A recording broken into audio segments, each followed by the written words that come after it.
है एग्रेशन का। ठीक है, तो एग्रेशन की डेफिनेशन देख लें, behaviour that is destructive and violent. ठीक है, यानी कि ऐसा रवैया जो कि डिस्ट्रक्टिव यानी कि तबाहकुन है, या फिर वायलेंट यानी कि तशद्दुद से भरा हुआ है।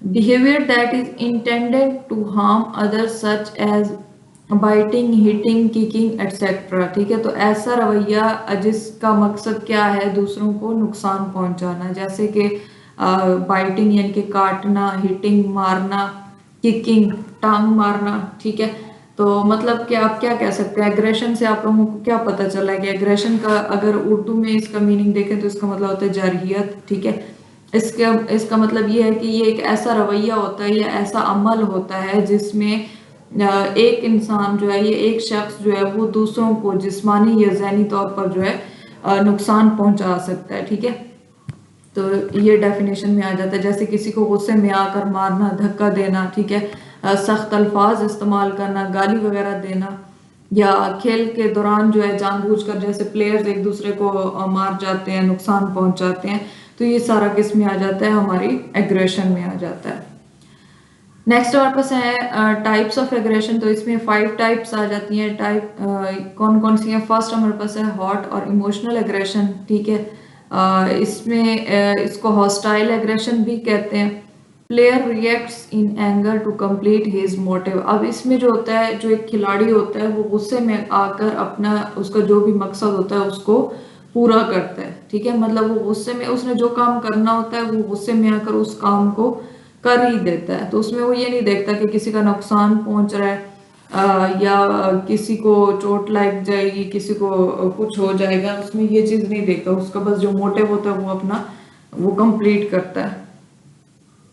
नेक्स्ट होता है कोल्ड और इंस्ट्रूमेंटल एग्रेशन, तो completes his work with patience. तो इसमें क्या होता है कि इसमें वो सोच समझ कर जो है सब्र के साथ हिकमत अमली इख्तियार करके स्ट्रेटजीज के जरिए जो है वो अपनी उस गुस्से को निकालता है। मतलब कि वो ये नहीं करता कि दूसरे को डायरेक्ट जो है कोई नुकसान पहुंचाए, जैसे धक्का मारना या इस तरह से। तो उसमें वो क्या करता है कि अपनी खेल के जरिए वो अच्छी परफॉर्मेंस देकर जो है अपना गुस्सा निकालता है। ठीक है, तो यानी कि वो इंस्ट्रूमेंट्स के ऊपर निकाल देता है, या फिर अपनी जो परफॉर्मेंस होती है उसको बहुत ज़्यादा बेहतर करके वो अपने गुस्से को निकालता है। डायरेक्टली जो है वो दूसरे प्लेयर को या किसी दूसरे बंदे को नुकसान नहीं पहुंचाएगा।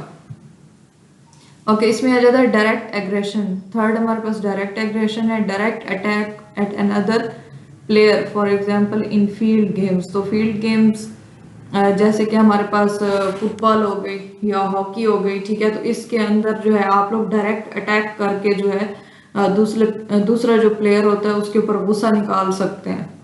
ठीक है, यानी कि आप जानबूझकर किसी को टांग मार जाए, किसी को धक्का मार जाए फुटबॉल के अंदर या हॉकी के अंदर। तो इस तरह से ये जो एक गुस्सा निकालना होता है, जारियत होती है, इसको डायरेक्ट एग्रेशन कहते हैं। इनडायरेक्ट एग्रेशन की अगर हम बात करें, shows his anger at sports instruments, for example badminton, cricket. ठीक है, तो इसमें क्या होता है कि इसमें जो एक खिलाड़ी होता है वो दूसरों पर नहीं बल्कि चीज़ों पर गुस्सा जाहिर करता है। ठीक है, तो जैसे कि गुस्सा हो गया तो उसने बैडमिंटन का जो बैडमिंटन होती है वो तोड़ देना, या उसने बैट जो है वो तोड़ दिया। ठीक है, रैकेट तोड़ दिया, बैडमिंटन तोड़ दिया। तो इनके मैं आगे आप लोगों को बताती हूँ कि इनका डिफरेंस मेन क्या है। ओके, नेक्स्ट हमारे पास आ जाता है रिलेशनल एग्रेशन। ठीक है, तो रिलेशनल एग्रेशन में क्या आ जाता है, shows verbal anger by dialogue. ठीक है, तो इसमें क्या करता है कि वो अल्फाज के जरिए या गुफ्तगू के जरिए जो है गुस्सा निकालता है, मतलब गाली गलौज करके या ताने मार के, किसी को बुरा भला कह के, किसी का मजाक उड़ा के। तो इस तरह से यानी कि जबानी कलामी जो है वो अपना गुस्सा निकालता है। ठीक है, अच्छा यहाँ पर फर्स्ट हम लोगों ने पढ़ा है हॉट या इमोशनल एग्रेशन। ठीक है, तो इसमें क्या होता है यानी कि इसमें वो फौरन रद्द अमल दिखाता है। ठीक है, जब उसको गुस्सा आता है वो फौरन ही जो भी उसने एक्शन परफॉर्म करना है वो फौरन करेगा। ठीक है, लेकिन हमारे पास जो डायरेक्ट है इसमें ये होता है कि जब वो खेल खेलने जाएगा, जब वो फील्ड के अंदर जाएगा, उस टाइम वो अपना गुस्सा निकालेगा। ठीक हो गया। नेक्स्ट हमारे पास है कोल्ड और इंस्ट्रूमेंटल एग्रेशन। तो इसमें क्या होता है, इसमें वो एक प्लानिंग करेगा। ठीक है, प्लानिंग बना के फिर उसके ऊपर अमल करेगा। इनडायरेक्ट एग्रेशन की अगर हम बात करें तो इसमें जैसे ही यानी कि वो हारा है या जो भी हुआ है तो उसने फौरन ही उसका रिएक्शन परफॉर्म करना है, ठीक है। उसने फौरन ही जो आलात वगैरह हैं उनके ऊपर गुस्सा निकालना उसने शुरू कर देना है। और रिलेशनल जो होता है उसमें आप लोगों को पता है कि वो ज़ाहिर है ज़बानी कलामी जो एक गुस्सा निकाला जाता है वो होता है, ठीक है। इन पांचों की समझ आ गई आप लोगों को? ये इंपॉर्टेंट है, इनमें से अक्सर एमसीक्यूज आते हैं।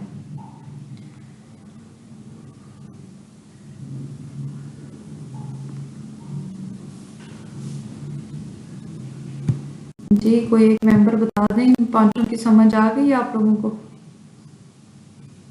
जी मैम। अच्छा चलें, आज का हमारा जो टॉपिक है वो बहुत ज़्यादा इम्पोर्टेंट है। जितने भी शॉर्ट टॉपिक्स हैं ये सारे इम्पोर्टेंट हैं, इनमें से कोई ना कोई आप लोगों के एमसीक्यूज में ज़रूर आता है। ओके जी, नेक्स्ट हमारे पास थ्योरीज ऑफ एग्रेशन की अगर हम बात करें तो इसमें एक सेकेंड,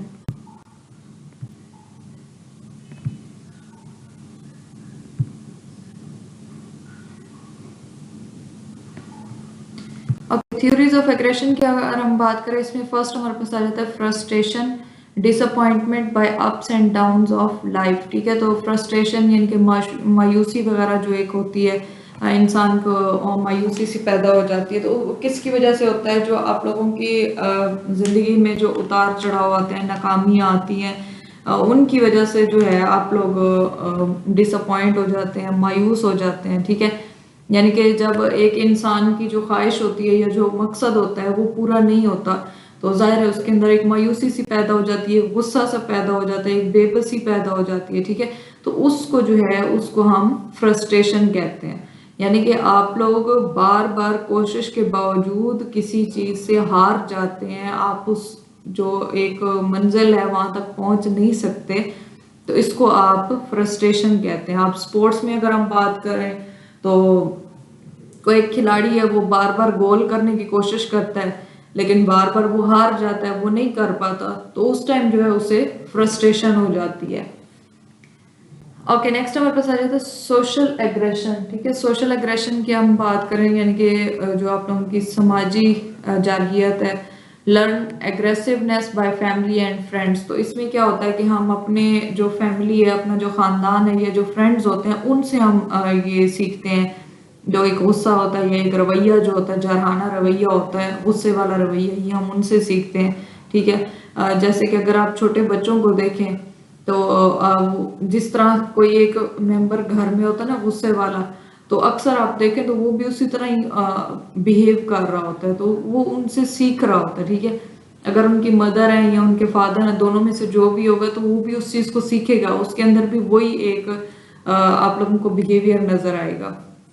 तो इसमें अगर आप लोगों का जैसे कोच है, ठीक है, अगर आप लोगों का कोच है वो अक्सर चीखता रहता है, चिल्लाता रहता है, तो आदत बन जाती है दूसरों को देखकर, तो हो सकता है आप भी वैसे ही परफॉर्म करना शुरू कर दें, आप वैसे बिहेवियर दिखाना शुरू कर दें, ठीक है। तो ये होता है सोशल एग्रेशन, यानी कि जो हम अपनी सोसाइटी से सीखते हैं। नेक्स्ट है आपके पास इंस्ट्रक्टिव एग्रेशन, ठीक है। तो इंस्ट्रक्टिव जो है इसको आप इनमेट एग्रेशन भी कह सकते हैं, ठीक है। यहाँ पर नीचे मैंने लिखा हुआ है इनमेट एग्रेशन, यानी कि जज्बाती या फिर हाँ जज्बाती आप कह सकते हैं, ठीक है। Disappointment at losing some beloved thing, यानी कि आप किसी कोई चीज आपको बहुत प्यारी थी, बहुत कीमती थी आपकी चीज, ठीक है, या कोई इंसान था, तो उसके जाने पर जो एक मायूसी होती है, गुस्सा होता है, ठीक है, उसको आप कह सकते हैं इंस्ट्रक्टिव या फिर इनमेट एग्रेशन, ठीक है। तो इसमें अगर मैं आप लोगों को स्पोर्ट्स के हवाले से बताऊं तो आप लोगों को कोई बहुत ही प्यारा आप लोगों का बैट था या रैकेट था, वो टूट गए, तो फिर आप लोगों को गुस्सा आ जाता है, ठीक है। तो ये इसमें आ जाता है। ओके फर्स्ट हमारे पास फ्रस्ट्रेशन था, ये किसके लिए, किस वजह से होता है? नाकामी की वजह से, जो जिंदगी में मुश्किलात वगैरह पैदा होती हैं उनकी वजह से मायूसी होती है, ठीक है। सोशल एग्रेशन यानी कि जो हम अपने सोसाइटी से सीखते हैं, दोस्तों से सीखते हैं, अपनी फैमिली से सीखते हैं एग्रेशन, ठीक है, उसको सोशल एग्रेशन कहते हैं। और इंस्ट्रक्टिव एग्रेशन यानी कि कोई प्यारी चीज आप लोगों की खो गई है, ये टूट गई है, खराब हो गई, तो उस टाइम फिर आप लोगों को जो एग्रेशन आता है उसको इंस्ट्रक्टिव एग्रेशन कहते हैं। जी नेक्स्ट हमारे पास आ जाता है कंसंट्रेशन। जैसे ये एक बॉल के ऊपर कंसंट्रेट कर रहा है, ठीक है, इसको कंसंट्रेशन कहते हैं। जी डेफिनेशन ऑफ कंस्ट्रक्शन क्या मैम है? ये थ्योरीज जो जी ये जो एग्रेशन की थ्योरीज हैं ये इतनी ही होंगी कि इसकी फर्दर डिटेल भी होगी? नहीं, बस आप लोगों को बेसिक यानी कि आप लोगों को पता होना चाहिए, ठीक है। जाहिर है मतलब मेन पॉइंट का मेन लफ्ज जो है उसका आप लोगों को पता होना चाहिए, ठीक है। ज्यादा हम लोगों ने डिटेलिंग में नहीं जाना क्योंकि हमारा कोई पेपर तो है नहीं सब्जेक्टिव, तो हम लोगों ने जस्ट अपने जो है व्यू पॉइंट जो है वो क्लियर करना है। तो आप लोगों को पता होना चाहिए अगर फ्रस्ट्रेशन का वर्ड आ गया तो आगे किस किस्म की डिटेल आनी चाहिए, जिसमें अगर नीचे ये 3 आ जाए तो फिर आप लोगों ने उनमें से फ्रस्ट्रेशन को चूज करना है, ठीक है। आप अपना पॉइंट सिर्फ क्लियर करें, बाकी ज्यादा डिटेलिंग में नहीं जाना, ठीक है। मैम इंटरव्यू में तो ये पूछते हैं ना डिटेल के साथ। फिर जब इंटरव्यू आएगा तो तब डिटेल से तैयारी करेंगे, अभी फिलहाल टेस्ट तो पास कर लें। मेरा तो टेस्ट पास है, मैं तो इंटरव्यू के लिए कर रहा हूँ मैं। हाँ फिर आप थोड़ी सी इसमें डिटेलिंग में जाए, लेकिन वो इतना नहीं पूछते, वो मेन ही पूछते हैं। इंटरव्यू का ये होता है कि अगर आप उसको उनको अपनी बातों में आप उलझा लें, मतलब आपको कोई टॉपिक अच्छा आता है, ठीक है, तो आप ये एक टेक्निक होती है इंटरव्यू की, आप कोशिश किया करेंगे उनको अपनी ही बातों में उलझा के उसी टॉपिक के इर्द गिर्द घुमाते रहें, ठीक है। अगर आप एक चीज का वो सवाल पूछते हैं, आप टू द पॉइंट जवाब देके चुप करके बैठ जाएंगे तो फिर उनको पता चल जाएगा कि इसको इसके बारे में बस इतना ही पता है, चलो आप अपनी मर्जी करें। तो जब आप उस चीज को मजीद से मजीद आप करते जाएंगे ना, फिर वो थोड़ा सा उस टॉपिक से हटने पे मजबूर हो जाएंगे। तो बाकी इंटरव्यू वाले थोड़ी सी इसको डिटेलिंग से देख लें, लेकिन जिनका टेस्ट है वो टू द पॉइंट ही करें। ओके नेक्स्ट हमारे पास है कंसंट्रेशन की डेफिनेशन, ठीक है। Focusing on certain aspects of current experiences and neglecting others is called attention, whereas concentration is the quality of attention, ठीक है। अब पहले हमें अटेंशन का पता होना चाहिए, फिर हम कंसंट्रेशन पे जाएंगे। तो अटेंशन क्या है कि आप किसी एक नुक्ते के ऊपर, किसी एक पॉइंट के ऊपर आप तवज्जो दे रहे हैं, ठीक है, और किसको निग्लेक्ट करके दूसरों को जो इर्द गिर्द हो रहा है, क्या हो रहा है क्या नहीं हो रहा, कौन खड़ा है कौन नहीं खड़ा, उन सब चीज़ों को आप जो है निग्लेक्ट करके, उन सब चीज़ों को नज़रअंदाज करके जब एक पॉइंट के ऊपर आप तवज्जो देते हैं या एक पॉइंट के ऊपर आप रह जाते हैं, उसको आप अटेंशन या तवज्जो कहते हैं, ठीक है। और जो आपकी कंसंट्रेशन होती है, ठीक है, वो अटेंशन की एक क्वालिटी होती है कि आप किस एक पॉइंट के ऊपर किस हद तक जो है एक पॉइंट के ऊपर रुके हुए हैं या उस पॉइंट के ऊपर आप कितनी तवज्जो दे रहे हैं, तो वो आपकी कंसंट्रेशन में आ जाती है, ठीक है। यानी कि आप कह सकते हैं कि जो आपकी अटेंशन होती है वो किसी चीज़ पर ध्यान देना, और आपकी जो कंसंट्रेशन होती है वो उस ध्यान को मुसलसल और गहराई से जो एक ही पॉइंट पर रखना, वो आपकी कंसंट्रेशन कहलाएगी। इस चीज़ की समझ आ गई अटेंशन एंड कंसंट्रेशन की? अच्छा जी मैम। अच्छा, यहाँ पर एक और आप लोगों को मैं यहाँ पर एग्जांपल बता दूं। जैसे अटेंशन की अगर हम बात करें, ठीक है, तो इसमें क्या होता है कि आप लोग जैसे अभी आप लोग मेरी तरफ सुन रहे हैं, ठीक है, मेरी तरफ आप लोगों की तवज्जो है, ठीक है। आप बाकी आपके इर्द गिर्द क्या हो रहा है, जाहिर है आप अपनी फैमिली के साथ बैठे हैं या आपकी फैमिली कोई ना कोई काम कर रही है, तो आप उन चीज़ों को जो है नज़रअंदाज करके आप जस्ट मेरे लेक्चर के ऊपर तवज्जो दे रहे हैं, ठीक है, तो ये आपकी अटेंशन में आ जाएगी, ठीक है। लेकिन अगर इसके अलावा अगर आप जो है अपनी एजुकेशन के ऊपर तवज्जो देते हैं, ठीक है, बगैर किसी रुकावटों को देखे, ठीक है, आप देर तक जो है पढ़ाई करते रहते हैं, आप स्टडी में मसरूफ रहते हैं, मतलब मेरा बेशक लेक्चर खत्म हो जाए उसके बावजूद भी आप पढ़ते रहें, ठीक है, आप उस चीज़ को रिवाइज करते रहें, तो ये आपकी जो होती है ये आपकी कंसंट्रेशन कहलाती है। आप मेरे ख्याल में ज़्यादा बेहतर समझ आई होगी। ओके नेक्स्ट हमारे पास आ जाता है टाइप्स ऑफ कंसंट्रेशन, ठीक है। तो इसमें कौन कौन सी टाइप्स हैं? फर्स्ट हमारे पास आ जाती है नैरो अटेंशन फोकस, ठीक है, या नैरो अटेंशनल फोकस भी इसको कह सकते हैं आप। Focus at one point for example in archery और शूटिंग, ठीक है। तो जब आप किसी एक पॉइंट के ऊपर तवज्जो देते हैं, बाकी इर्द गिर्द को आप नज़रअंदाज करके जब आप किसी एक चीज़ के ऊपर या एक पॉइंट के ऊपर आप लोग जो है फोकस करते हैं, तो उसको नैरो अटेंशन फोकस कहते हैं। जैसे कि आपने तीरंदाजी करनी है, तो जाहिर है जहां पर आप लोगों ने अपना निशाना लगाना है या शूटिंग करनी है, ठीक है, तो जहां पर आप लोगों ने निशाना लगाना है, आप सिर्फ उस पॉइंट के ऊपर ही तवज्जो रखते हैं, ठीक है। तो ये आपकी नैरो अटेंशन में आ जाता है। इसके अलावा जो है नेक्स्ट हमारे पास आ जाता है ब्रॉड अटेंशन फोकस, ठीक है। तो इसमें क्या होता है, focus at all around you while playing in ground. तो इसमें जैसे कि आप किसी ग्राउंड में खेल रहे हैं, जैसे कि फुटबॉल हो गया या हॉकी हो गया, तो इसमें आप लोगों ने अपने कारकर्दगी के अलावा दूसरों पर भी नजर रखनी होती है कि कौन मेरा कोई साथी कहाँ खड़ा हुआ है, ठीक है, या मैंने बॉल पास करनी है तो वो कहीं किसी मुखालिफ को ना कर दूं। तो ये जो होती है मतलब आपने इर्द गिर्द को, अपने माहौल को, अपने पूरे मैदान को आप लोगों ने जो है जज करना होता है। तो ये आपकी ब्रॉड अटेंशन फोकस में आ जाता है।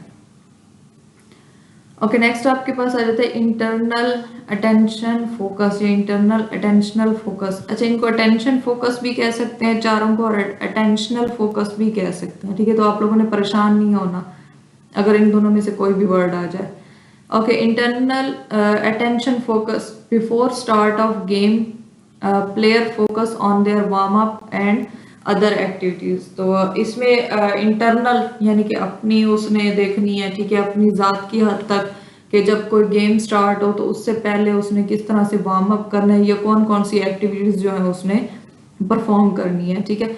तो ये जो उसकी अपनी हद तक होगा तो उसको कहते हैं इंटरनल अटेंशन फोकस। और एक्सटर्नल अटेंशन फोकस की अगर हम बात करें, ठीक है, focus at game and forget your pain. तो इसमें क्या होता है कि आप अपनी गेम के ऊपर इतनी ज्यादा तवज्जो देते हैं कि आपको अपनी जो आप लोगों को कोई तकलीफ है, ठीक है, कोई आप लोगों को, एक सेकंड मुझे एक नंबर ऐड करने में जी, अगर आप लोगों को कोई तकलीफ है, कहीं पर दर्द महसूस हो रहा है, तो आप उस चीज को भूल कर जस्ट आप अपनी ही जो गेम हो रही है उस टाइम उसके ऊपर आप तवज्जो देते हैं। तो इसको आप कह सकते हैं कि ये आपकी एक्सटर्नल अटेंशन फोकस है, मतलब आप अपने आप को भूल के गेम के ऊपर तवज्जो दे रहे हैं, ठीक है। अब इन चारों के मैं बताऊं तो नैरो क्या होता है, नैरो अटेंशन फोकस किसी एक नुक्ते के ऊपर तवज्जो देना, ठीक है, माहौल को भूल कर आपने सिर्फ एक नुक्ते के ऊपर तवज्जो देनी है। अब ब्रॉड अटेंशन की फोकस की बात करें तो इसमें आपने पूरे माहौल को देखना है, जैसे कि फुटबॉल या हॉकी में होता है। इंटरनल अटेंशन फोकस में देखें तो इसमें आपने अपने आप को देखना है, अपने जिस्म और अपने ज़हन को देखना है, उसकी जो एक्सरसाइजेस परफॉर्म करनी है उनको देखना है, वार्म अप वगैरह को देखना है, ठीक है। और एक्सटर्नल अटेंशन फोकस की अगर हम बात करें तो इसमें आपने अपने खेल को देखना है, आपने देखना है कि आप किस चीज़ पर फोकस कर रहे हैं, ठीक है, अपना टारगेट देखना है, आप अपने आप को यानी कि उस टाइम भूल जाना है। ओके, नेक्स्ट हमारे पास आ जाता है इमेजरी। जी, imagery ability to perform mental images of things और इवेंट्स, यानी कि एक इंसान के अंदर ऐसी सलाहियत हो कि वो खुद बखुद ही अपने जहन के अंदर चीज़ों की तस्वीर बना ले, ठीक है, या फिर उसको हम कहें कि जी हम लोगों ने फलां जगह पे जाना है, वो जगह ऐसी होगी, ऐसे है वैसे, यानी कि एक बंदा वहां पर गया हुआ है, आप कह लें कि वो बंदा अपनी स्टोरी बता रहा है, तो दूसरा जो है वो खुद बखुद ही अपने जहन में उस चीज़ की तस्वीर बना रहा होता है, ठीक है। यानी कि आप अपने जहन में जो तस्वीरें बनाते हैं किसी चीज़ की, किसी वाक्य की, उसको इमेजरी कहते हैं। Natural way of thinking that involves our senses. तो इसमें जो एक कुदरती सोचने का तरीका है जिसमें हमारी जितनी भी हिस्से हैं, जो हवास हैं, वो सारी इसमें शामिल होती हैं, ठीक है। जैसे कि अब मैं स्पोर्ट्स के हवाले से आपको एग्जांपल दूं कि जैसे एक खिलाड़ी होता है, वो मैच से पहले ही ज़हनी तौर पर खुद को वो देख रहा होता है कि मैं ये ट्रॉफी ले रहा हूँ, ये इनाम हासिल कर रहा हूँ, या फिर मैंने ये शॉट मारी है, 6 हो गया है, या इस तरह से। या फिर जैसे एक तालिब इल्म में एक स्टूडेंट जो है वो इम्तिहान से पहले ही जहन में जो अपने जवाबात वगैरह होते हैं वो खुद ही दोहरा रहा होता है, ठीक है। तो ये जो है ये इमेजरी में आ जाता है, यानी कि ऐसी सलाहियत जिसमें एक इंसान अपने दिमाग में ही तस्वीरें बनाता है या अपनी जो हिस्से होती हैं, ठीक है, उनको इस्तेमाल करके अपनी कारकर्दगी को बेहतर बनाता है या अपने आप को यानी कि कॉन्फिडेंट करता है, ये आपकी इमेजरी में आ जाता है। What is imagery in sports? तो स्पोर्ट्स के अंदर, खेलों के अंदर इमेजरी किसे कहते हैं? Imagery is the process of creating और recreating experiences in the mind using all the senses, sight, sound, touch, taste, smell and kinaesthetic sense. तो आपकी जो स्पोर्ट्स के हवाले से अगर हम बात करें, खेलों के हवाले से बात करें, तो खेलों में जो है ये एक ऐसा अमल होता है जिसमें एक इंसान अपने ज़हन में ही तमाम जितनी भी हिस्सें होती हैं उनको इस्तेमाल करते हुए किसी तजर्बे को ज़हनी तौर पर जो है उसको बनाता है, यानी कि उसकी तख्लीक करता है और उसको फिर दोबारा से तख्लीक करता है, ठीक है। यानी कि वो अपनी देखने की हिस्स को, सुनने की हिस्स, छूने की हिस्स, सूंघने की हिस्स हो गई, ठीक है, चखने की हिस्स हो गई, सूंघने की हो गई, ठीक है, या फिर जो उसकी हरकती जो हिस्से होती हैं, एहसास होते हैं, उनको इस्तेमाल करके किसी भी एक्सपीरियंस को वो क्रिएट और रिक्रिएट कर सकता है, ठीक है। In sports it typically involves mentally rehearsing skills, strategies and performance outcome, ठीक है। तो इसमें आप कह सकते हैं कि जब आप अपने ज़हन के अंदर ही किसी चीज़ को बार बार प्रैक्टिस करते हैं, ठीक है, किसी आप स्किल को बार बार प्रैक्टिस करते हैं, यानी कि महारतों को करते हैं, कोई स्ट्रेटजीज हैं, हिकमत अमली हैं, आप उनकी बार बार प्रैक्टिस करते हैं, ठीक है। यानी कि आप अपने जहन के अंदर अंदर ही उसको प्रैक्टिस कर रहे हैं, ये नहीं कि आप फिजिकली प्रैक्टिस कर रहे हैं, ठीक है। तो आप जहन के अंदर जो इस तरह की प्रैक्टिसिंग कर रहे होते हैं उसको हम इमेजरी कहते हैं। For example, a basketball player visualises making a free throw before actually taking the shot. तो यानी कि एक बास्केटबॉल का जो खिलाड़ी है वो शॉट मारने से पहले ही वो ये सोच रहा होता है कि मैंने फ्री थ्रो जो है किस तरह से मारना है, ये किस तरह से मार दी है, मैंने इस तरह से मार दी है, ठीक है। तो ये यानी कि वो पहले से ही इस चीज को अपने ज़हन में इमेजिन कर चुका होता है। A gymnast mentally goes through their routine before performing it. तो इसमें एक जो जिमनास्ट होता है वो भी अपने जहन में परफॉर्म करने से पहले ही उस चीज को जो है अपने जहन के अंदर परफॉर्म कर रहा होता है, मतलब फिजिकली से पहले ही वो मेंटली उस चीज को परफॉर्म कर रहा होता है।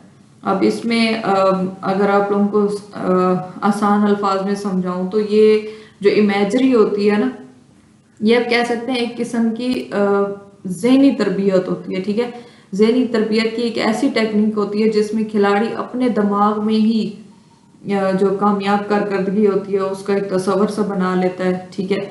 और वैसे ये बेहतर चीज़ होती है क्योंकि ये आपके जो कॉन्फिडेंस लेवल होता है, आपकी जो कंसंट्रेशन या अटेंशन होती है, ठीक है, आपकी जो स्किल्स होती हैं उनको बेहतर बनाते हैं, ठीक है।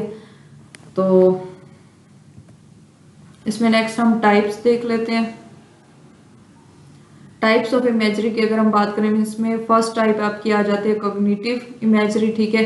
कॉग्निटिव इमेजरी में क्या आ जाता है, आपके जहन से रिलेटेड है, focuses on skills and strategies. तो इसमें ये स्किल्स जो आप लोगों की महारतें होती हैं, ये स्ट्रेटजीज जो हिकमत अमलियाँ होती हैं, सिर्फ उनके ऊपर तवज्जो दी जाती है, ठीक है। जैसे कि a tennis player visualising the execution of a serve, ठीक है। तो एक जो टेनिस प्लेयर है वो ज़ाहिर है एक जो सर्विस कर रहा होता है तो उसको ज़हनी तौर पर जो है पहले से ही सोच रहा होगा कि किस तरह से मैंने जो है इस अपनी जो बॉल है उसको सर्व करना है, ठीक है।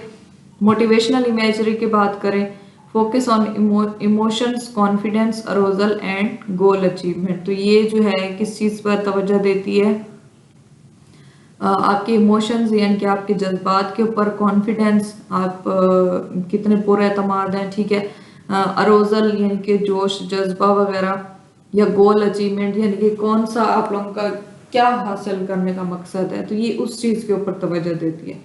For example, an athlete imagining themselves on the podium receiving a medal. तो यहाँ पर एक एथलीट जो है वो खुद को ये इमेजिन करता है कि मैं कामयाब हो गया हूँ अब मैं मेडल जो है वो वसूल कर रहा हूँ, ठीक है। तो इसमें जो एक खिलाड़ी होता है, या जो मोटिवेशनल इमेजरी होती है, वो खिलाड़ी के अंदर जो एक एतमाद होता है, हौसला होता है, या कामयाबी की जो ख्वाहिश होती है उसको बढ़ाती है, ठीक है। ओके, यहाँ पर इन दोनों का डिफरेंस अगर मैं आपको बताऊं शॉर्ट फॉर्म में, कॉग्निटिव इमेजरी जो होती है इसमें आप मुख्तलिफ किस्म की हिकमत अमलियाँ हो गई, या जो टेक्निकल जो स्ट्रेटजीज होती हैं, ठीक है, उनको बेहतर बना सकते हैं। जैसे कि सर्विस आप लोगों ने कैसे करनी है, ठीक है, सर्व आप लोगों ने कैसे करना है। और मोटिवेशनल इमेजरी की अगर हम बात करें तो इसमें जो आप लोगों के जज्बात होते हैं, आपका एतमाद होता है, आपकी जो हौसला अफजाई होती है, ठीक है, या जो आपका एक मकसद होता है, ठीक है, किसी चीज को हासिल करने का, तो ये उसको पूरा करता है, ठीक है। यानी कि जैसे कि अब यहाँ पर उसका मकसद क्या है, मेडल जीतना, ठीक है। तो यहाँ पर मोटिवेशनल इमेजरी में जो है उसके मकसद को देखा जाएगा। ओके, नेक्स्ट हमारे पास आ जाते हैं मोड्स ऑफ इमेजरी। तो इसमें दो मोड हैं, internal imagery and external imagery. Internal imagery की अगर हम बात करें, seeing the action through your on eyes first person, ठीक है। यानी कि आप किसी को जो है अपनी आंखों से कोई अमल करता देखें, तो फिर आप उस तरह से अपने ज़हन में सोचेंगे मैंने भी इस तरह से करना है, या मैं भी इस तरह से कर रहा हूँ, ठीक है। Best for simulating kinaesthetic feelings, यानी कि जो आप लोगों की हरकती जो एहसासात होते हैं, इनके जिस्मानी जो एहसासात होते हैं, ठीक है, उनको महसूस करने के लिए ये एक बेहतरीन तरीका है। यानी कि आप कह सकते हैं कि जो इंटरनल इमेजरी है ना, इसमें खिलाड़ी अपने आप को अमल करता हुआ महसूस करता है, यानी कि जैसे वो खुद खेल रहा हो, ठीक है। यानी वो किसी को देख रहा है और वो ये महसूस कर रहा है कि वो नहीं खेल रहा, मैं खुद खेल रहा हूँ, ठीक है। जैसे कि एक फुटबॉल जो खिलाड़ी है, वो अपने ज़हन में खुद कोई और खेल रहा है, लेकिन वो भी फुटबॉल प्लेयर है, लेकिन वो खुद को ये महसूस कर रहा होगा क्या वो किक नहीं मार रहा बल्कि मैं किक मार रहा हूँ, या किस तरह से जो है मैंने अगर मैं यहाँ पर होता तो मैं किस तरह से परफॉर्म करता। ये जैसे बाहर हम लोग बैठ के करते भी हैं कि लोग खेल रहे होते हैं, हम बाहर से कहते हैं कि नहीं यहाँ पर ऐसे मारना था तो ये गोल हो जाता, ठीक है। वो आप लोगों की इंटरनल इमेजरी होती है। ओके, एक्सटर्नल इमेजरी की अगर हम बात करें, viewing yourself from the outside like watching a video, यानी कि आप थर्ड पर्सन होते हैं, ठीक है। यानी कि आप किसी की कोई वीडियो देख रहे हैं, ठीक है, तो उस टाइम आप अपने आप को महसूस करते हैं कि मैं यहाँ पर होता, मैं ऐसे खेल रहा हूँ या इस तरह से, तो वो आप थर्ड पर्सन बन जाते हैं, ठीक है। किसी दूसरे बंदे की वीडियो देख रहे हैं आप लोग। Helpful for analysing technique and positioning, तो इसमें जो मुख्तलिफ किस्म की टेक्निक्स होती हैं या पोजीशंस होती हैं, ठीक है, उनको एनालाइज करने के लिए, उनका जायजा लेने के लिए जो है ये एक मुफीद होती है, ठीक है। अब इन दोनों की टू द पॉइंट आपको बताऊं तो इमेजिनरी जो इंटरनल इमेजरी होती है, इसमें एक इंसान जो है वो अपनी आंखों से ठीक है किसी को कोई एक्टिविटी परफॉर्म करता हुआ देखता है, ठीक है। इसमें फर्स्ट पर्सन वो होता है कि वो खुद ही देख रहा है या खुद को सामने देख रहा है और फिर वो खुद को महसूस कर रहा है कि मैं बॉल को हिट कर रहा हूँ, ठीक है। और एक्सटर्नल इमेजरी की अगर हम बात करें तो इसमें आप थर्ड पर्सन होते हैं, मतलब आप किसी और जरिए से उस वाक्य को देख रहे हैं, किसी और टाइम पर आप उस चीज को देख रहे हैं, ठीक है। ये आप ऑन टाइम देख रहे होते हैं, लाइव देख रहे होते हैं। अब ये क्या होता है, ये आप बाद में देख रहे होते हैं। जैसे अभी आप मेरे साथ कनेक्टेड हैं तो आप फर्स्ट पर्सन है, ठीक है, आप लाइव बैठे हैं। अगर यही वीडियो वगैरह जो मैं अपलोड करूंगी यूट्यूब के ऊपर, तो वो बाद में जो लोग देखेंगे, बाद में बैठे होंगे आपके और मेरे अलावा, तो वो हमारे क्या बन जाएंगे, हमारे थर्ड पर्सन बन जाएंगे, ठीक है। ओके, नेक्स्ट हमारे पास है सेंसेस इन्वॉल्व इन इमेजरी। तो कितनी सेंसेस होती हैं या किस तरह से इन्वॉल्व होती हैं हमारी जो सेंसेस होती हैं। फर्स्ट होती है विजुअल इमेजरी, तो सीइंग मूवमेंट्स एंड एनवायरनमेंट के विजुअल ज़ाहिर देखने से रिलेटेड है, तो जो मूवमेंट्स होती हैं, हरकत वगैरह या माहौल को देखना, ठीक है, या देख कर उनका जो ज़हनी तस्वर करना कि आप आंखों से जो किसी चीज को देखते हैं, ठीक है, किसी खेल को, खेल का मंजर देखते हैं, या किसी एक मैदान में जो है आप खेल खेल रहे होते हैं, ठीक है, तो उसकी तस्वीर जो बनाना वो आप लोगों की आ जाती है विजुअल के अंदर।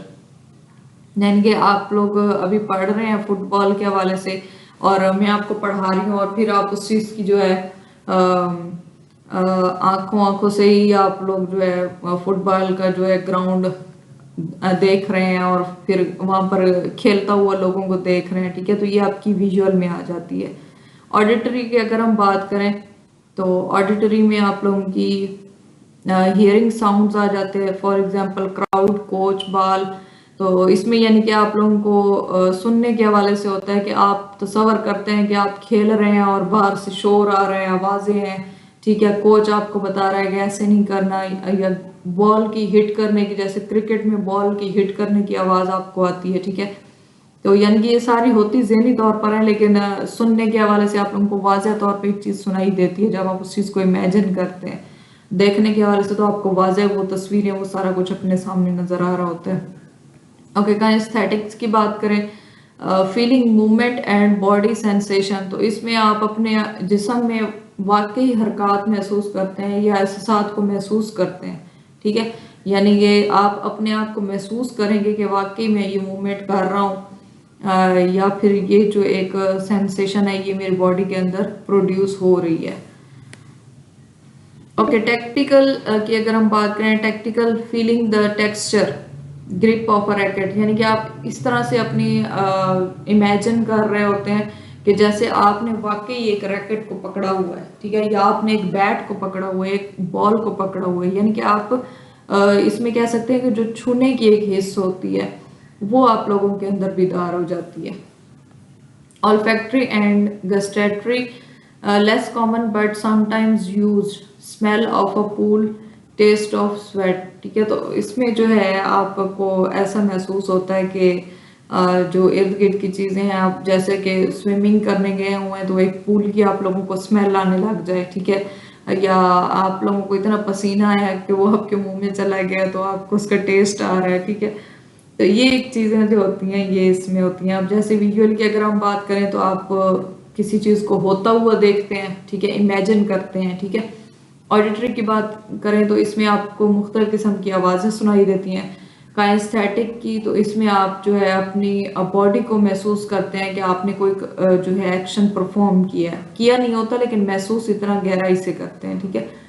टैक्टिकल यानी कि आप किसी चीज को कितना मजबूती से पकड़ा हुआ है, या किसी चीज को आपने पकड़ा है, जैसे किसी बॉल को हो गया, किसी रैकेट को हो गया, या आपने बैट को पकड़ा है, ठीक है। और ऑल्फैक्टरी या गस्टैटरी की बात करें तो इसमें आपकी सूंघने की या चखने की जो हिस्स होती है वो बेदार हो जाती है। ओके।